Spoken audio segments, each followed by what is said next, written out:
up, guys? The phenomenal AJ Styles, and you're watching BrettO Live.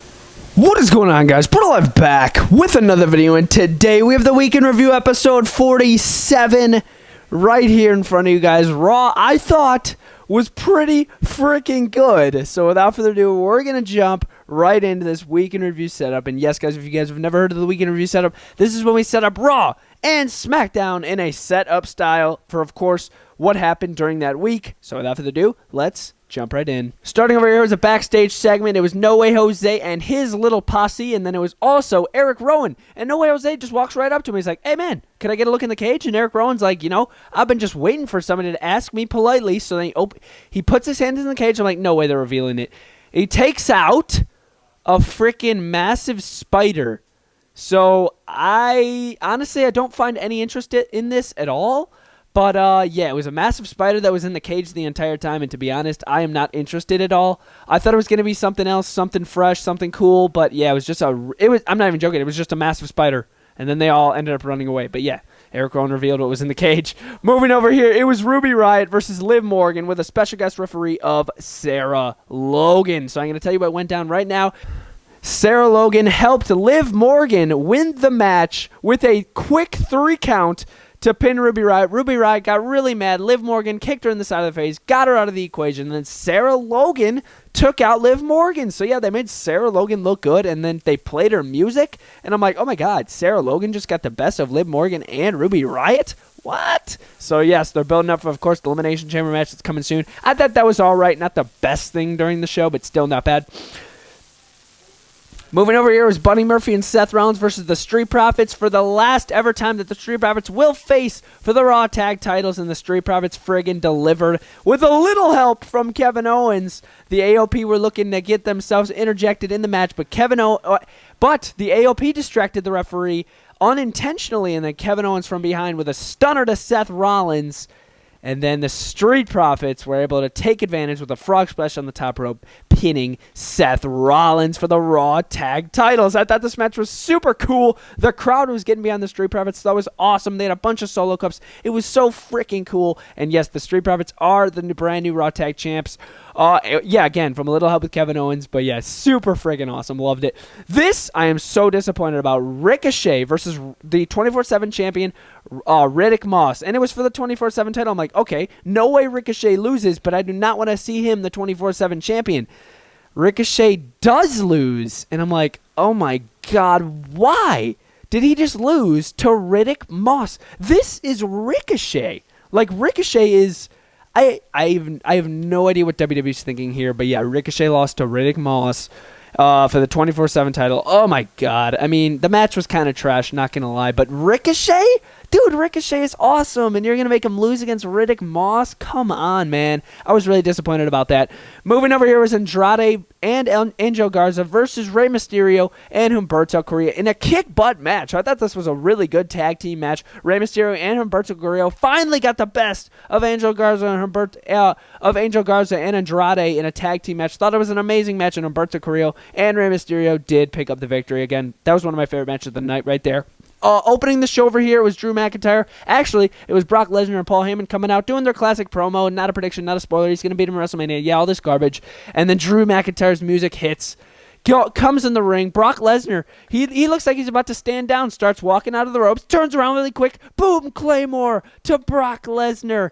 And then Lesnar gets up, walks up the ramp, and then he's looking at the crowd all disappointed. And then here comes, out of the door again, another Claymore by Drew McIntyre, and then he hit another one. So he hit 3 Claymores on Brock Lesnar. Oh my gosh. This was such a good way to hype up the crowd, of course, for the beginning of the show. Thought it was freaking amazing. Loved it, man. Moving over here, Randy Orton in the main event, or main promo of the show. Beth Phoenix come out. She was supposed to reveal what's going on with Edge and how he's feeling, what's going on.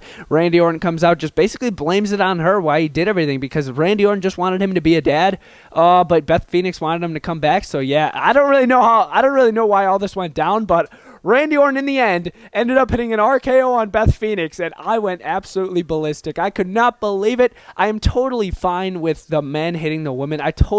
It's all good, because obviously it's all scripted, it's all fake. Well, I really wouldn't consider it all fake, but it is all scripted. But yes, so yeah. And Beth Phoenix, she had an amazing reaction to the RKO and everything like that. Thought it was amazing. Great way to end the show. Moving over here, it was AJ Styles. Oh, and yes, Edge is going to murder Randy Orton after that. He RKO'd his freaking wife. Moving over here, it was Aleister Black. So yeah, it was supposed to be Aleister Black versus AJ Styles, which we did get, but before the match, AJ Styles was like, you didn't read the contract. You have to go up against the entire club before you can face me. And he beat both of these guys in separate one-on-one matches, but then Aleister Black was already friggin' destroyed. So AJ Styles just picked the bones, hit him with a phenomenal form, and then pinned him like The Undertaker does. Absolutely amazing. But yeah, I thought that was really cool to add insult to The Undertaker, of course, because he pins him like that. But yeah, I thought that was pretty cool. Of course, we are going to be getting a match between these two again at the Elimination Chamber, so I am looking forward to that. And it's going to be no DQ, so that's going to be freaking awesome. Moving over here, Kairi Sane versus Shayna Baszler. This was an absolutely garbage way to bring up Shayna Baszler, in my opinion. This match was terrible. Shayna Baszler is supposed to be this super massive, like beefy, just, I don't know, like scary, like MMA fighter or whatever. And then she comes out. Of course, she beats Kairi Sane by submission, but still, the match was just so weak, man. I don't know. It was just something about it. I thought that was the weakest match of the night. But yes, guys, that was Monday Night Raw. I thought it was really good. Stay tuned to the ratings to the at the end of the video. Now we're going to get into SmackDown. But yeah, guys, I thought Raw was really good. Wow. Continuing the week in review here with SmackDown. We're going to jump right in. Starting over here, it was Apollo Crews versus Sheamus in probably the weakest match of the night. Basically, Sheamus come out here looking all tough. Apollo Crews comes out here. He's like, I don't need any help from Chad Gable, whatever's going on with that rivalry. But yeah, Sheamus basically just dominated Apollo Crews the entire time. Wicked Broad Crick pins Apollo Crews 1, 2, 3. Nothing too crazy. Not really into that. Moving over here was Mandy Rose and Sonya Deville versus Carmella and Dana Brooke. And as you guys can see, Carmella and Dana Brooke did lose this match because a little distraction, a little help from Dolph Ziggler to help out Mandy Rose and Sonya Deville. That is why they won the match, with a little help from Dolph Ziggler. So yeah, Dolph Ziggler and Mandy Rose are kind of like together now. It's not Otis, man. I'm disappointed with that. But yes, it is Dolph Ziggler. And yes, Dolph Ziggler did help these two win the match against those two right there. Moving over here is Bayley and Sasha Banks versus Naomi and Lacey Evans. And this match had like one of the worst finishes of all time.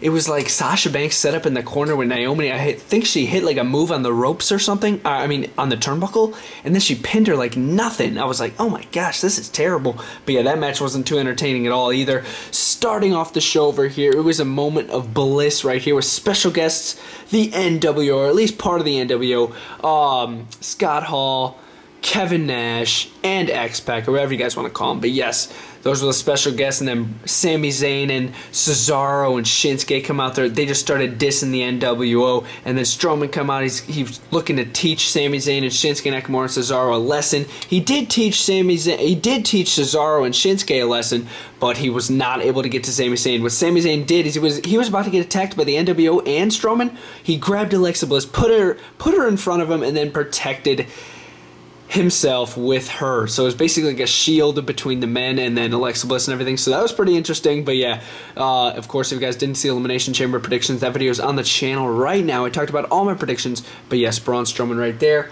And Sami Zayn, little controversy going on. Thought it was pretty cool.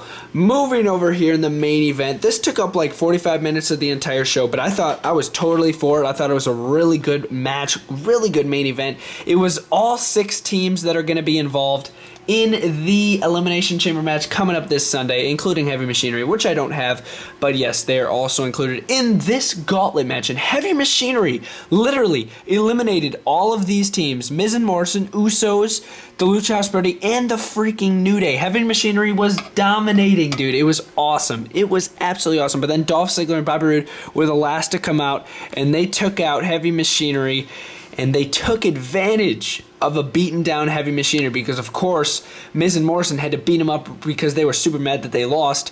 So Dolph Ziggler and Bobby Roode had some easy picking, and they did end up beating Heavy Machinery. So that was disappointing. And of course, the winner of this match enters the Elimination Chamber match last, of course, because they randomize it. So Dolph Ziggler and Bobby Roode will enter last. Oh man, it should have been Heavy Machinery. Does that mean that Heavy Machinery will win at Elimination Chamber? I'm not sure. I'm still going to stick with my prediction, Miz and Morrison to retain. But if you guys want to see the full Elimination Chamber predictions, make sure to go to the channel and check that out. But yes, guys, that was the week in review.